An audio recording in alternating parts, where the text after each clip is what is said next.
Hi friends, మీకు ఈ video నచ్చితే లైక్ చేయండి, సబ్స్క్రైబ్ చేయండి. ప్రభావతి మీనా దగ్గరికి వచ్చి, నువ్వు భర్త ఎప్పుడు మమ్మల్ని ఇబ్బంది పెడుతూనే ఉంటారా? ఎప్పుడు చూడు ఏం జరిగిందో, పుస్తలతాడు పోవడానికి గల కారణం నువ్వే కదా అని చెప్పేసి తిడుతుంది. ఆ మాటలు వినగానే అక్కడున్న మీనా చాలా బాధపడుతూ ఉంటుంది.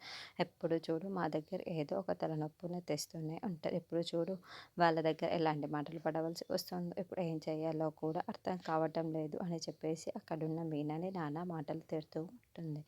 ఆ మాటలు వినగానే అక్కడున్న మీనా అయితే చాలా బాధపడుతూ ఉంటుంది. అక్కడ ఉన్న బాలు కూడా ఏం చేయాలో తెలియక మౌనంగా వాళ్ళ అమ్మ మాటలు వింటూ అలా చూస్తూ ఉంటాడు. ఇంతలో అక్కడున్న ప్రభావతి మాత్రం, ఇప్పుడు ఏం చేయమంటావే, ఇప్పుడు వాళ్ళతో మాటలు పడుతున్నాం కదా, నువ్వు చూస్తున్నావు కదా, ఇలాంటి దానివల్ల నేను అస్సలు ఊహించలేదు అని చెప్పేసి ప్రభావతి మీనని తిడుతుంది. ఇంతలో శృతి అక్కడికి వచ్చి, ఏం మాట్లాడుతున్నారండి మీరు? ఈ మంగళసూత్రాలు పోవడానికి గల ఎవరో మీకు తెలుసా? మీనాని ఎందుకు అలా తిడుతున్నారు?